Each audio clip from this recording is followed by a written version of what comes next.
Every year, Spotify tells me that my most listened to artist is John Mayer. Now, whether or not you like John Mayer's music, he's got a song in his back catalogue that not many people know about called Something's Missing. And it's one of those songs that you can just breeze past on a playlist without giving it much thought. But when you pause to actually listen to the lyrics, you realise that he's hitting on something pretty profound as he kind of describes his existential angst that for all of the stuff that he has in his life, material things, relational things, he can't shake the feeling that something is missing. And so if you listen to the song, you'll hear him. He sings, "I'm dizzy from the shopping mall. I search for joy, but I bought it all. It doesn't help the hunger pains. Something's missing and I don't know how to fix it. Something's missing and I don't know what it is." And then he just goes through this checklist and he sings, "Friends, check. Money, check. A well-slept opposite sex, check. Guitar, check. Microphone, check. Messages waiting on me when I get home, check.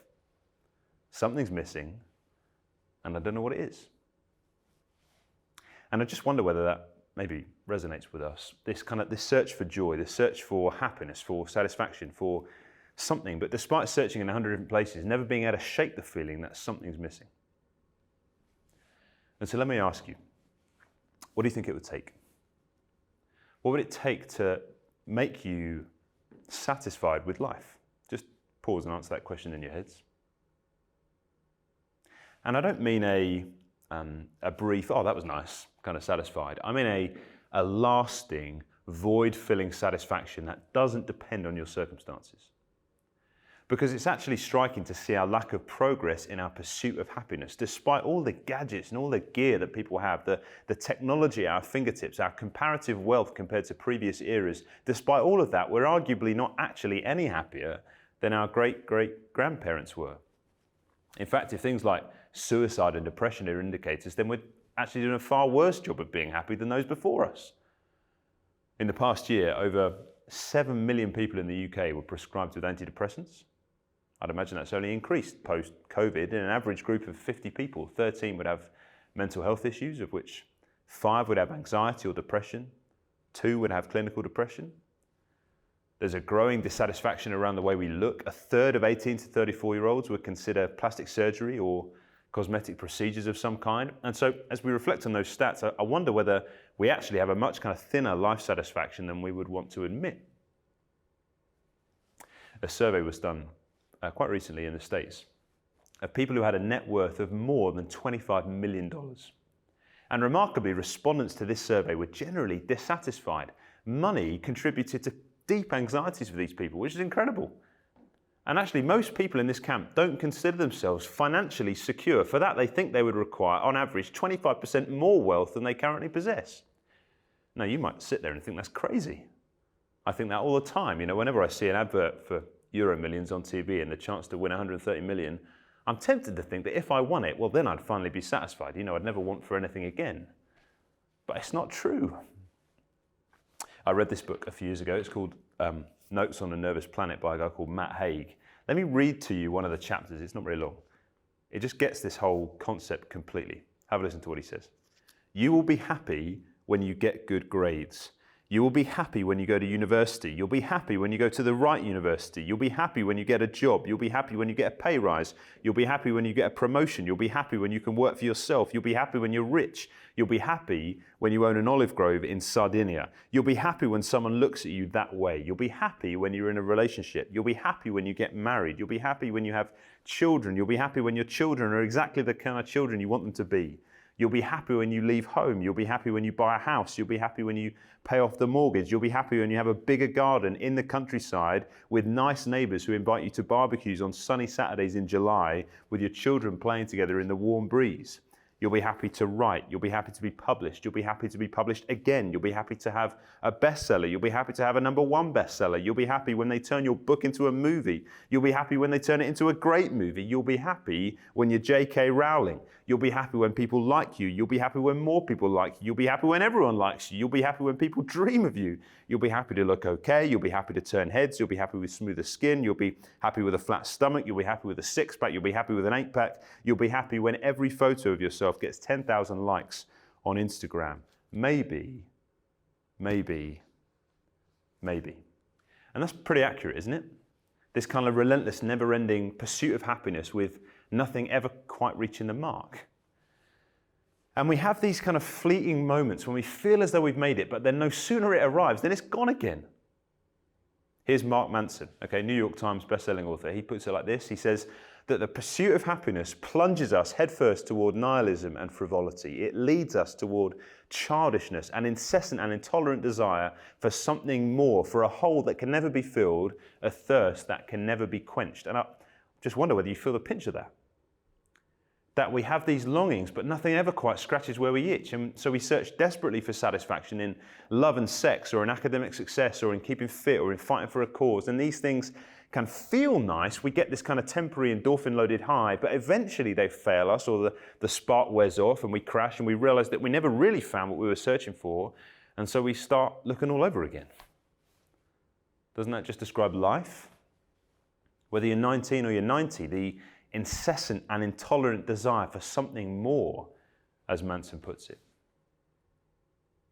It's where Tom Brady, one of the most famous sports stars on the planet, the QB for the Tampa Bay Buccaneers, he gets to, when he says in an interview, "Why do I have 3 Super Bowl rings and still think there's something greater out there for me?" And he goes on and he says, I mean, maybe a lot of people would say, hey man, this is what it's all about. You know, I reached my goal, my dream, my life. Me? I think it's got to be more than this. I mean, this can't be all it's cracked up to be. Now, we don't like facing this reality of an insatiable hunger because it just makes us feel miserable. And so we come up with various kind of strategies to try and mute that noise. And so, for instance, we maybe kid ourselves that being happy, being long-term satisfied is just around the corner, that it's only a matter of time. The trouble is, it's just a never-ending corner. And so we spend our lives waiting in expectation. We think, well, it's all right, I just got to get through this next bit of life. I just got to finish uni, or I've just got to get a decent job, or I've just got to get promoted, or I've just got to get married, or I've just got to have kids, or I've just got to have older kids with fewer nappies. You know, lasting contentment is on its way. That's what Matt Haig was talking about in his book. Let me just burst that bubble. No, it's not. Not in this life anyway. And then what will happen is you'll get a bit older, and then you'll start blaming others for stopping our satisfaction, for getting in the way of us being satisfied. You know, well, I would be happy if only it wasn't for my boss or my partner or my house or my health or the government, whoever. Or we have some kind of midlife or quarter life or late life crisis, and we just constantly reinvent ourselves to try and find the thing that's felt out of reach for so long. And so we get a new home or a new car or a new wife or a new body, but this is just exhausting, and we only end up back where we started. Or then we just despair, which is where the author Francis Spufford gets to when he writes that the day comes when you're lying in the bath and you notice that you're 39 and that the way you're living bears scarcely any resemblance to what you thought you always wanted, and yet you realize you got there by a long series of choices. There's a cheery quote for you. Now, there are a whole host of other ways that we can try and deal with this satisfaction itch that we just can't find any way of scratching. But is that it? Do we just sing along to John Mayer and resign ourselves to this despairing reality that something's missing and we don't really know what it is, and we're never going to reach it? You're perhaps starting to wonder why you're decided to accept this invite to this event, wherever you're watching this, but stay with me, okay? Because what if the search for satisfaction wasn't in vain? That'd be a game changer, wouldn't it? Before we go to the solution, we've got to get to the root of the problem, though. There was a man called Augustine who centuries ago, he put his finger on exactly why we are so discontent. And Augustine talks about how our loves are out of order. Now, what does that mean? Well, he was saying that all of humanity was created, designed to find satisfaction in relationship with God, that we were made to love God above everything else, to find our ultimate contentment in knowing and being known by Him. Now, if you're watching this and the Christian faith is completely new to you, please listen in, even if you have dozens of objections. Just listen to see if this makes sense of life in a way that nothing else does. Because this guy Augustine, he was getting his ideas from the pages of the Bible. The idea that humanity was made by God, designed to relate to him, to find satisfaction, to find full life through loving and being loved by him. That's the design plan as it's sketched out in the Bible. But the problem is that all of us have turned away from that and we love other stuff more than we love God. And so we search desperately for satisfaction in other places, in anywhere other than God. We look for it in material things or in human relationships or in health and well-being or money, all these things that are good things perhaps, but we turn them into these kind of little God things. We try and make them the place where we find our ultimate satisfaction. But the problem we've got is that they fundamentally won't provide it because that's not what we were made for. If you read anything of Augustine's life, you'll find that was precisely his experience, this kind of desperate search for satisfaction, but he's just looking in all the wrong places. There's actually a verse in the Bible that grabs this idea so clearly. In a book called Jeremiah, God says this. He says, "My people have committed two sins. They have forsaken me, the spring of living water, and they've dug their own cisterns, broken cisterns that cannot hold water." Can you see the image? God's saying that there's two fundamental problems that humanity has. Number one, people have turned away from God. He's the spring of living water where satisfaction can be found. That's problem number one. And instead they've gone and they've dug their own cisterns, their own water tanks, but they're useless. They're cracked, they're broken, and they can't hold any water. It's like drinking from a cool, ever-replenishing fresh water fountain to turning and trying to quench your thirst from the dregs of an old plastic bottle that you found in the bin. Right? Point being, there is no lasting satisfaction to be found there.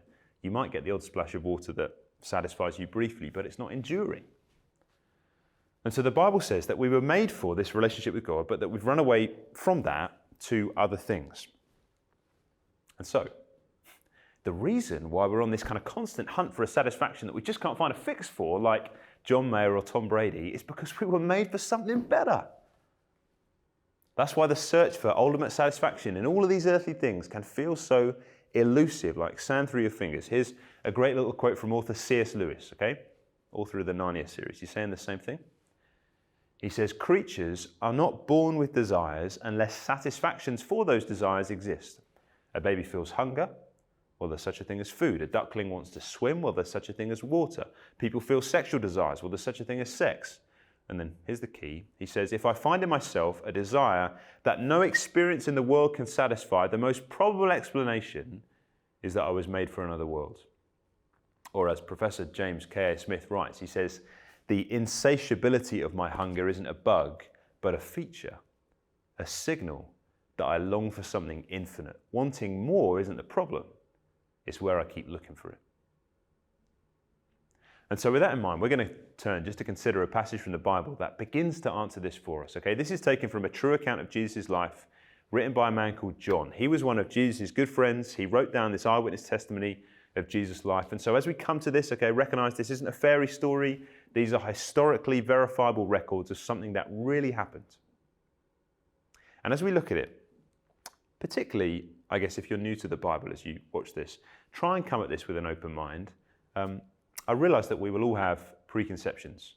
Okay, let's just try and leave those to one side if we can and read this for what it is on its own terms. Okay, in a moment I'm going to read the passage out, and then there are some questions to work through in little groups just to help us to try and work out what is going on here in this part of the Bible. And we join the account just after Jesus has performed a miracle. He's fed 5,000 people with just a small packed lunch. It is honestly remarkable. And understandably, the crowd who've watched on are impressed. But the point of the miracle that Jesus does wasn't to make sure that they had a good picnic, but to teach the crowd something about Jesus and who he is. And we pick up the narrative where Jesus has left the crowd. He's headed over to the other side of the lake with his disciples. This is from John chapter 6. Let me read it.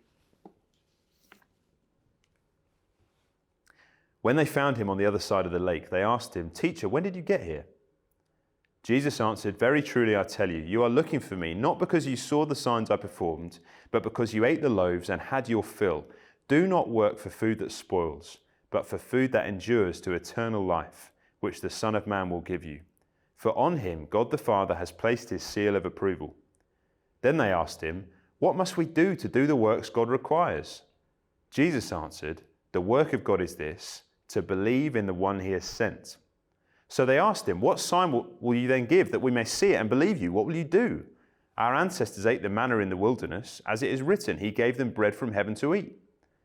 Jesus said to them, very truly I tell you, it is not Moses who has given you the bread from heaven, but it is my Father who gives you the true bread from heaven. For the bread of God is the bread that comes down from heaven and gives life to the world. Sir, they said, always give us this bread. Then Jesus declared, I am the bread of life.